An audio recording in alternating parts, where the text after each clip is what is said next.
जय श्री कृष्णा। आज के इस अध्याय में हम द्वादशी और एकादशी की तिथियों का महत्व जानेंगे कि बैसाख मास में आने वाली मोहिनी एकादशी का इतना महत्व क्यों है। श्रुतदेव जी कहते हैं कि हे राजन, इन सब पुण्यवर्धनी तिथियों में शुक्ल पक्ष की द्वादशी तिथि संपूर्ण पापों का नाश करने वाली होती है। जिसने इस द्वादशी तिथि का सेवन नहीं किया, उसके दान, तप, उपोषण, व्रत इत्यादि का फल उसे नहीं मिलता। इष्ट पूर्ति से क्या फल? जो फल गंगा पर ग्रहण के समय सहस्त्र गोदान करने से मिलता है, वही बैसाख मास में द्वादशी के दिन योग्य ब्राह्मण को अर्पण करने से होता है। गंगा में दुर्भिक्ष के समय प्रतिदिन करोड़ों मनुष्य को भोजन कराने से जो फल मिलता है, वही द्वादशी के दिन एक ब्राह्मण को भोजन देने से मिलता है। जो शुक्ल पक्ष की द्वादशी के दिन एक चुटकी अन्न भी सुपात्र ब्राह्मण को दान में देता है, उसे कोटि ब्राह्मण भोजन करने का फल मिल जाता है। जो मधु सहित तिल के पात्र का दान द्वादशी के दिन करता है, वह संपूर्ण बंधनों से छूटकर विष्णु लोक को चला जाता है। शुक्ल पक्ष की एकादशी के दिन जो रात्रि में जागरण करते हैं, वह जीते जी ही मुक्ति पा जाते हैं और उससे सब देवता प्रसन्न रहते हैं। करोड़ों सूर्य ग्रहण, चंद्र ग्रहण में जो तीर्थ में स्नान इत्यादि करने से जो फल मिलता है, वही फल एकादशी के दिन प्रातःकाल स्नान करने से मिल जाता है। जो मनुष्य द्वादशी के दिन तुलसी के कोमल पत्रों से भगवान विष्णु का पूजन करता है, वह तो अपने 7 कुलों का उद्धार करके विष्णु लोक को जाता है। जो कोई बैसाख में द्वादशी के दिन बच्चे सहित गोदान करता है, उसके तो कोटि कुलों का उद्धार करके वह विष्णु लोक का अधिकारी बन जाता है। जो कोई शुक्ल पक्ष की द्वादशी के दिन यम, पितृगण, गुरु देवता और विष्णु भगवान के निमित्त दक्षिणा सहित जल का घड़ा दान करे, दही, अन्न का दान करे, उसका फल तुम सुनो। उसको जो पुण्य प्रयागराज में प्रतिदिन करोड़ों मनुष्य को 1 वर्ष तक शटर युक्त सुंदर भोजन कराने से होता है, वही फल मधुसूदन भगवान की आज्ञा से उसको मिल जाता है। जो कोई द्वादशी के दिन शालिग्राम का दान करता है, वह संपूर्ण पापों से छूट जाता है और ग्रहण के समय गंगा में सप्तद्वीपवंती पृथ्वी का करोड़ बार दान करे, उसके समान ही फल मिल जाता है। द्वादशी के दिन जो मधुसूदन भगवान को दूध से स्नान कराए, उसे राजसूय अश्वमेध यज्ञ के समान फल मिलता है और वही फल उसे मिल जाता है। अब इसमें ही राजन कोई संदेह नहीं है। त्रयोदशी के दिन जो दूध और दही मिलाकर भगवान विष्णु का पूजन करता है और उसमें शर्करा, मधु और घृत मिलाकर मधुसूदन भगवान की प्रसन्नता के लिए भक्ति पूर्वक पंचामृत से भगवान को स्नान करा दे, तो वह अपने सभी कुलों का उद्धार कर देता है और अंत में विष्णु लोक को जाता है। अब जो शाम के समय विष्णु भगवान की प्रसन्नता के निमित्त शरबत दान करे, उसके पहले के पाप ऐसे दूर हो जाते हैं जैसे सर्प अपनी पुरानी केंचुली छोड़ देता है। शाम के समय जो रसीली ककड़ी दान करे, उसके रस के प्रताप से कर्म बंधनों से वह मुक्ति पाता है। जो कोई ईख, आम का दान करता है, उसके कुटुंब में 100 पीढ़ी तक बराबर संतान चलती है। जो द्वादशी के दिन सायंकाल के समय चंदन इत्यादि दान करे, वह आने वाली व्याधियों से सदैव मुक्त रहता है। तो हे राजन, द्वादशी के शुक्ल पक्ष में जो कुछ भी पुण्य किया जाता है, उसका अक्षय फल का दाता होता है। तो हे राजन, इसकी प्रख्याति क्यों हुई, यह तो मैं तेरे सामने कहता हूँ, और इसे सुनने से संपूर्ण पाप दूर हो जाएंगे और अत्यंत मंगलकारी है। प्राचीन समय में कश्मीर देश में एक देवव्रत नामक ब्राह्मण हुआ करता था। उसकी मालिनी नाम की एक पाप रूपी पुत्री हुई। अब वह कन्या सत्यशील नाम से एक बड़े विद्वान ब्राह्मण के साथ ब्याही गई। उससे विवाह करके अपने यमन नाम के देश को वह चला गया।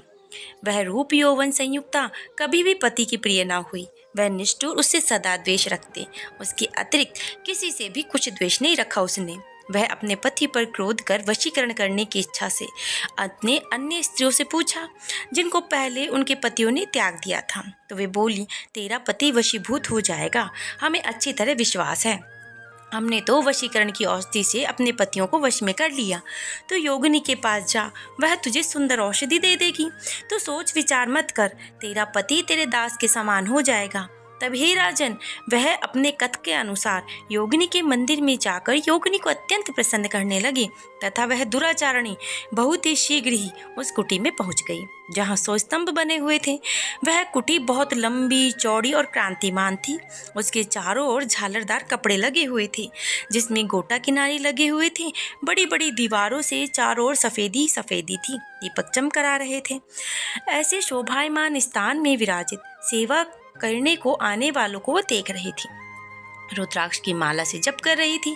अब इस प्रकार योगिनी से जब उस स्त्री ने प्रार्थना करी तब योगिनी ने प्रसन्न हो मन को शोभ कराने वाले मंत्र से बतला दिए। तब उसने नमस्कार कर पैरों की हीरे से जड़ी हुई अंगूठी जो बहुत चमक रही थी उसे भेंट कर दी, जिससे सुंदर जड़ा हुआ सुवर्ण सूर्य की क्रांति के समान प्रकाशित हो रहा था। पाँव की अंगूठी देख योगिनी अत्यंत प्रसन्न हो गई। पति के अपमान से व्यथित हृदय का वृतांत जान हित की बात कहने लगी। यह रक्षा चूर्ण संपूर्ण प्राणियों को वश में करने वाला है देवी। यह चूर्ण अपने पति को दे, उसकी ग्रीवा की रक्षा करना। जो तेरा पति तेरे वश में हो जाएगा और अन्य किसी स्त्री के पास नहीं जाएगा। तेरे दुष्चरित्र को देखकर भी वह कुछ नहीं कहेगा। वह उस चूर्ण को लेकर अपने घर आ गई और शाम को दूध में मिलाकर के वह चूर्ण उसने अपने पति को दे दिया और ग्रीवा की रक्षा कर दी। कुछ विचार भी नहीं किया।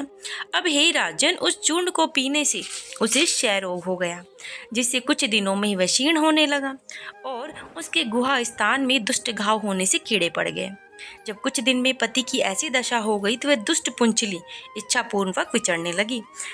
तेज क्षीण हो जाने से व्याकुल इंद्री वाला वह पति रात दिन त्राही त्राही पुकारने लगा और बोला, हे शोभने, मैं तेरा दास हूँ, मैं तेरी शरण में हूँ, मेरी रक्षा कर, मैं परस्त्री की इच्छा नहीं करता हूँ। तो हे राजन, अपने पति के ऐसे वृतांत को सुनकर वह बहुत घबराई और सोचने लगी कि पति जीवित रहेगा तो मैं गहने कपड़े भी पहनती रहूंगी।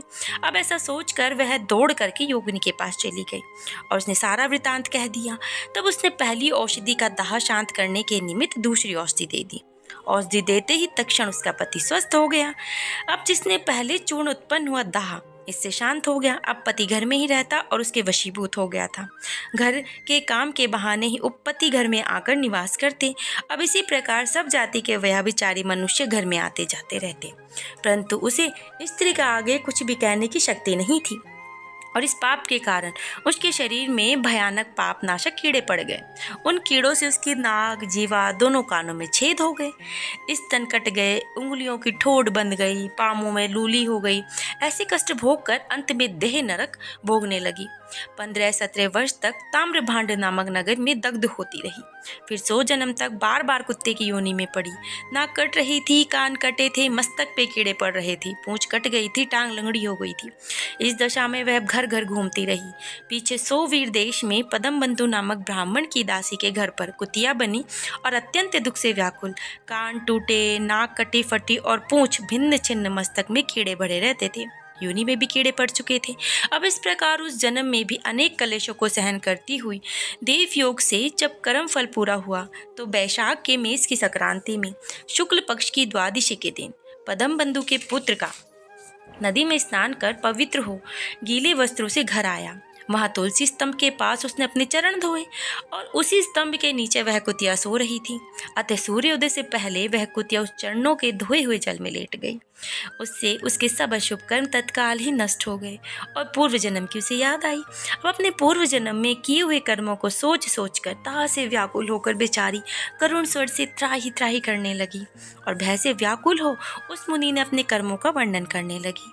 मैंने अपने पति को विष दिया, अनेक प्रकार के दुष्चरित्र किए, तो हे ब्राह्मण, जो कोई धर्महीना दुराचारणी स्त्री अपने पति को वश में करती है वह मेरी ही भांति ताम्रभांड नामक नरक में डालकर तपाई जाती हैं। पति ही नाथ है, पति ही स्वामी है, पति ही देवता है। उसके संग अनर्थ करके स्त्री सुख कैसे पा सकती है? जो कोई अपने पति को दुख देती है वह 100 जन्म पर्यंत कुत्ते की योनि पावे, शरीर में असंख्य कीड़े पड़ जावे। अतः हे ब्राह्मण, स्त्री को उचित है कि वह सदा पति की आज्ञा माने। मैं तुम्हारे सम्मुख खड़ी हूँ, यदि तुम मेरा उद्धार कर दो तो मुझे नीच योनि नहीं मिलेगी। हे ब्राह्मण, मैं बड़ी दुष्टा दुराचारणी और खोटी हूँ, अपना सकृत मुझे देकर कृपा करके मेरा उद्धार करो। बैसाख शुक्ल पक्ष के पुण्यों को बढ़ाने वाली द्वादशी के दिन स्नान, दान, अन्न भोजन आदि जो सुकृत आपने किया है वह मुझे कृपा करके दे दीजिए। तो हे ब्राह्मण, इस सुकृत के प्रभाव से मेरी मुक्ति हो जाएगी। हे ब्राह्मण, द्वादशी के दिन जो मनुष्य घर में स्नान कर ले तो उसे संपूर्ण तीर्थों का फल मिल जाता है, इसमें तो संदेह नहीं। द्वादशी के दिन जो तप, दान, यज्ञ, होम, वेद आदि पूजन किए जाएं उसका अक्षय फल मिलता है। ऐसा फल तुम मुझे दे दो।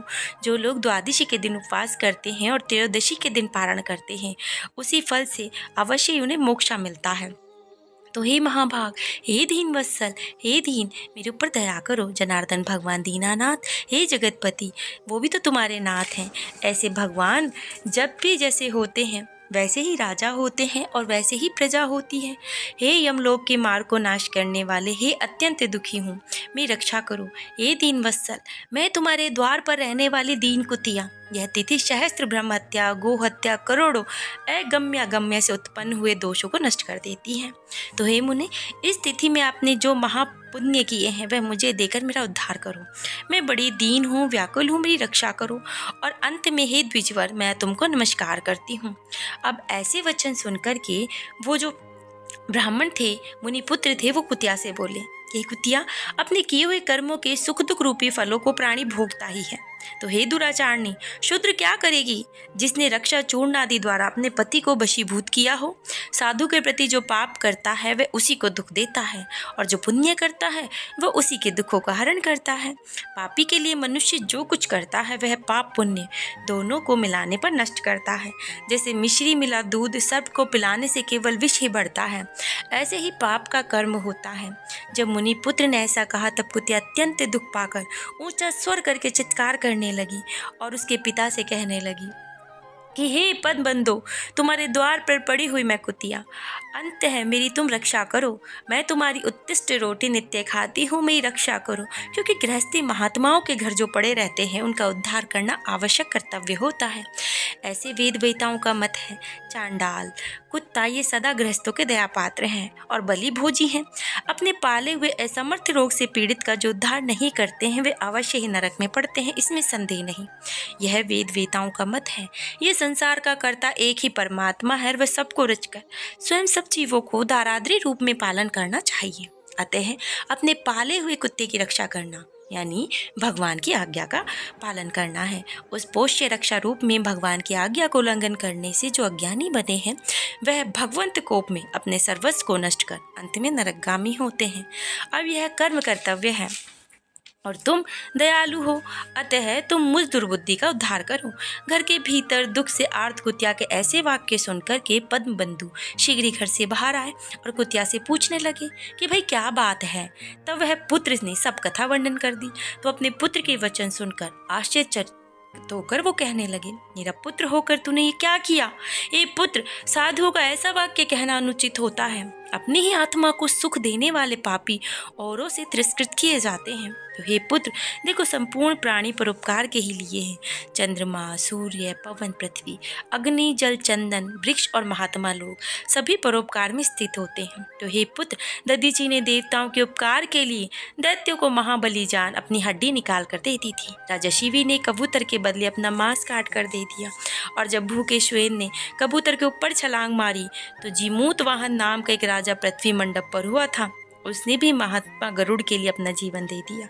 अतः विद्वान ब्राह्मण तो सदा ही दया के पात्र होते हैं, उन्हें सभी पर दया करनी चाहिए। मेघ शुद्ध स्थान पर बरसता है तो क्या शुद्ध स्थान पर नहीं बरसता? क्या चंद्रमा चांडाल के घर प्रकाश नहीं करता? इसलिए बार बार प्रार्थना करती हूँ, इस कुतिया के दुख को दूर मैं अपने पुण्य के प्रभाव से करूँगा। जैसे कीचड़ में फंसी हुई गौ को निकालते हैं, इस प्रकार पुत्र को समझाकर स्वयं पद्म शर्मा ने प्रतिज्ञा की कि हे कुतिया, मैं तेरे निमित्त द्वादशी के दिन का पुण्य देता हूँ, तो अपने सब कर्मों से छूटकर विष्णु लोक को जा। इतना कहते ही हे राजन, वह कुतिया अपने जीर्ण शरीर को त्याग कर दिव्य वस्त्र आभूषण पहनकर 100 सूर्यों के सदृश प्रभाव वाली सावित्री के समान हो गई और ब्राह्मण से आज्ञा मांग दशों दिशाओं के प्रकाश कर चली गई।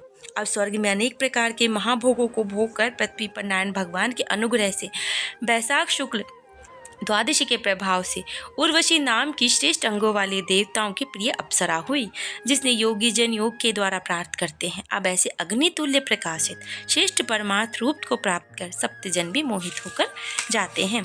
उसी रूप को कुतिया ने प्राप्त किया था। उसके पश्चात पद्म बंधु ने मधुसूदन भगवान को प्यारी पुण्य बढ़ाने वाली इस तिथि को संसार में प्रख्यात कर दिया था। करोड़ों सूर्य ग्रहण, चंद्र ग्रहण से भी अधिक पुण्य रूपी और सब यज्ञों से अधिक ऐसी यह तिथि ब्राह्मण ने तीनों लोकों में सिद्ध कर दी थी। अब ब्राह्मण जो हैं बैसाख मास के शुक्ल पक्ष के अंत की 3 तिथि पूर्णमासी तक हैं और ये तीनों ही तिथियां अत्यंत ही सुफल देने वाली होती हैं। ये कौन कौन सी 3 तिथियां हैं, इनको हम कल के अध्याय में जानेंगे। तब तक आप स्वयं का ध्यान रखें, श्री हरि भजन करते रहें और अगर हो सके तो गाय माता को हरा चारा अवश्य खिलाएं और पक्षियों के लिए थोड़ा सा दाना पानी अपनी छत पर भी रखें। जय श्री कृष्णा, राधे राधे।